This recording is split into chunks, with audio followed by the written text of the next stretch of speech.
I am going to talk to you about something that is very powerful, and it's in abundance. It's everywhere. And depending on what you do with it, it can either do you a great service or a great disservice. That something is thought. Thought comes in two packages, basically. One package is love-based thoughts. Those are thoughts about generosity and kindness. The other package is fear-based thoughts, things like resentment, negative thoughts about yourself and others. So to show you just how powerful thoughts are, I would like you to meet a dear, dear friend of mine. This is Ted.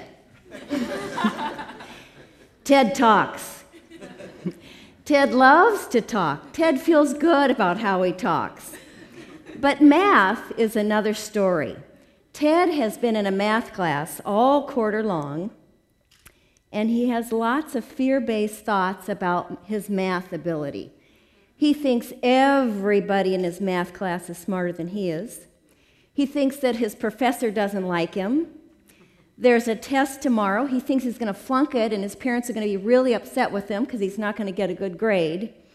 And so these thoughts are so powerful that they're actually causing a physiological reaction in Ted's body. So let's look in his brain and see what's happening. These thoughts are triggering lots of things to happen in his body, but one of which, it's causing his hypothalamus, which activates his entire endocrine system. The endocrine system is what controls our hormones. So fear-based thoughts cause us to produce and secrete certain hormones. His thyroid gland is overproducing thyroid hormone, so what's happening is Ted feels shaky. He has insomnia, he's unable to sleep, and he has fatigue. So not only is Ted tired, but he also can't sleep. His adrenal glands are producing cortisol, and they've been producing cortisol all quarter long because of these fear-based thoughts. And cortisol decreases our immune system. So no wonder he's had all those colds this quarter. We've all been there. We've all had our share of fear-based thoughts, and I'd like to share a story of mine with you. When I was in the same place as Ted, years ago, I decided that I wanted to be certified in college health nursing. And so I studied with the nurses at the health center all summer long. We met every single week. We had a study group. And then in September, we drove down together to the University of Washington to take this big test. So I got in the room, sat down, I was excited, had my sharpened pencil, and I wasn't sure of the first two answers for the first two questions. And I flipped into fear-based thought. And I thought, I'm going to flunk this test. And I thought everybody at the health center is going to know that I flunked this test. And so those negative thoughts caused a physiological reaction in my body. Those hormones started getting thrown out all over the place in my blood system, and my heart started to race, my breathing got faster, and the room started to move.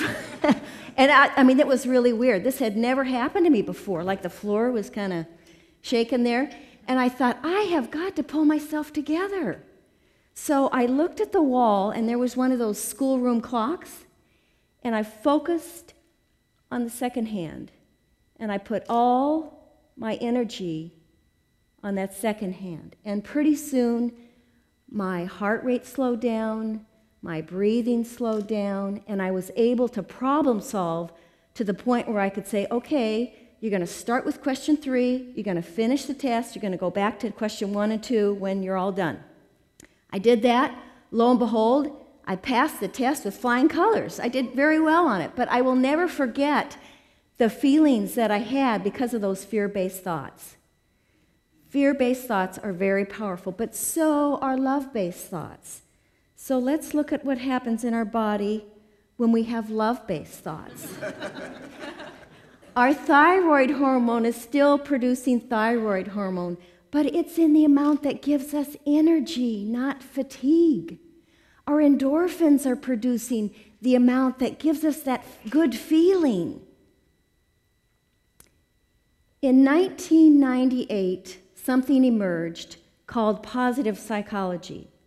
This was a major breakthrough in psychology because what positive psychology is the scientific study of what makes us thrive and do well and succeed as human beings and communities. It's a major shift from studying disease and illness and mental illness.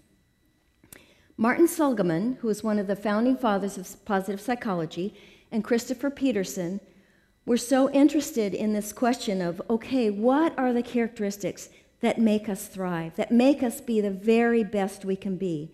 They did a huge amount of research. And after that research, they came up with 24 characteristics that people who have a strong sense of well-being, people who have a strong sense of vitality, who function well in this world, both physically and emotionally. What characteristics did those folks have? They came up with 24 characteristics. Those characteristics were validated in over 40 countries. There is not a single one of those characteristics that is birthed out of fear-based thoughts. Every single one is out of love-based thoughts. They are things like kindness, gratitude, hope, generosity, humor, curiosity, leadership, courage, citizenship, forgiveness, spirituality, zest. All those things come out of love-based thoughts.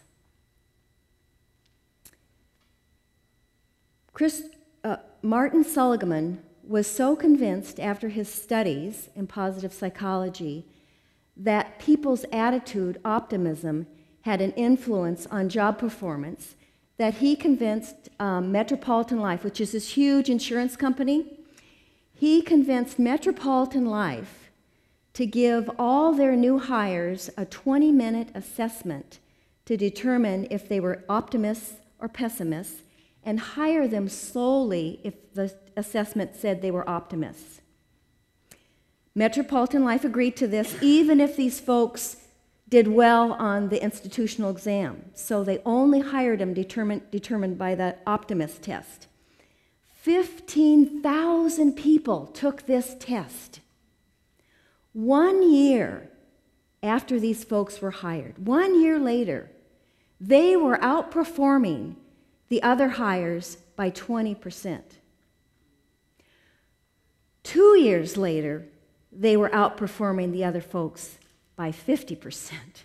So clearly, you can see there's a relationship between the way people think, how they perform at work, and also how we walk through life. Optimism. When some of us think of that word, or think of someone who's optimistic, I think we think of a person who puts their head in the sand. Somebody who, when tough times come along, they just want to walk away, forget about it, say everything's fine. Research tells us something quite different. What research tells us is that optimists are some of our best problem solvers because they look at a situation and say, well, didn't go exactly how I planned, but how can we do this differently to make it work? Gee, that wasn't the best way it could be. Is there another way we can do this? Some of you are probably thinking, I am a pessimist.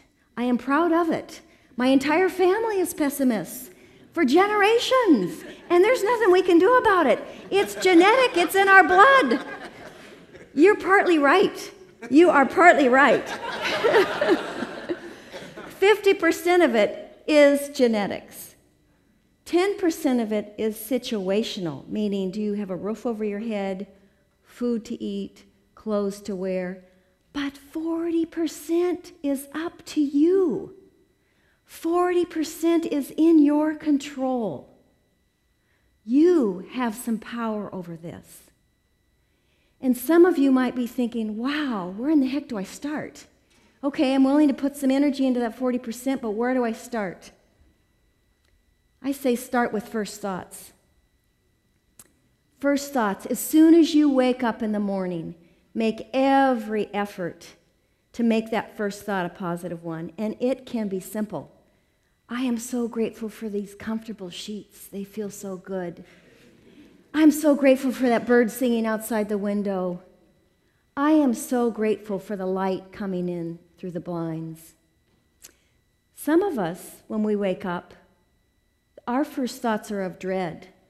If that's the case, then try and make your next thought a positive one. Intention. When you put your feet on the floor, when you get out of bed and put your feet on the floor, start your day with intention. What do you want to have happen? What is your desire? What do you want to enjoy? Again, intention can be simple. I am going to enjoy my cup of coffee today. I'm going to enjoy my discussion group. I'm going to enjoy that ride on the bus to work. I'm going to enjoy the people I walk by on the sidewalk. Intention. Monitor your thoughts. Thoughts are in abundance. We have them all the time. And sometimes we have fear-based thoughts. I'm going to give you an example. We'll see how many heads are nodding out there. Let's say you text a friend, and 2 hours have passed, and your friend has not texted you back. And you're starting to think, what did I do wrong? They're mad at me. Uh-oh, I must have offended them. And so those fear-based thoughts are starting to escalate. Just think of them as clouds. Think of your thoughts as clouds and just say, oops, there's one of those fear-based thoughts. Just let it float by. Don't have to grab onto it. Because when we grab on to those fear-based thoughts, clouds are light.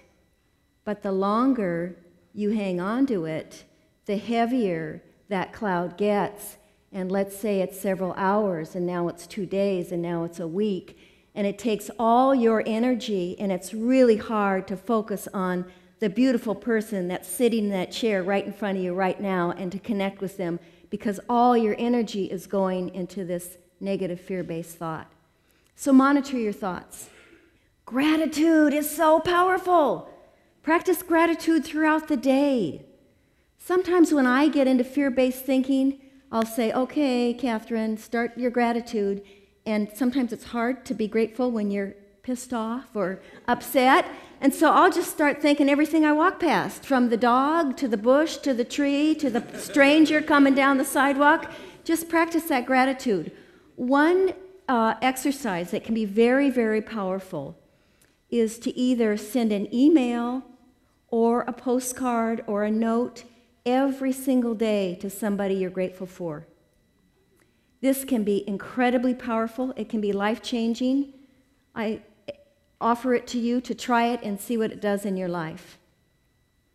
At the end of the day, forgive and release the day. We all have bumps that happen during our day. We all have times when we said something we wished we hadn't, or maybe we didn't say something when we wished we did, or somebody said something to us that maybe hurt our feelings. We may be holding a grudge.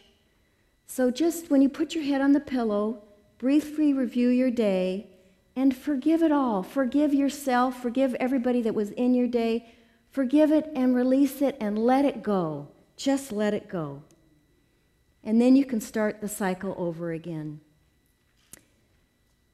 Sometimes I think this world thrives on fear, but that can't be so, because we don't thrive on fear. Fear, when we operate from fear, it's our smaller self, it's our less self. You have a choice in how you walk through this hour, this day, this year, and it's determined in large part by your thoughts. Your thoughts determine how you view yourself, how you view your neighbors, your coworkers, your family. Thoughts are powerful. Thoughts are contagious. Make a choice. Choose thoughts worth sharing. I'm very grateful to be here. Thank you very much.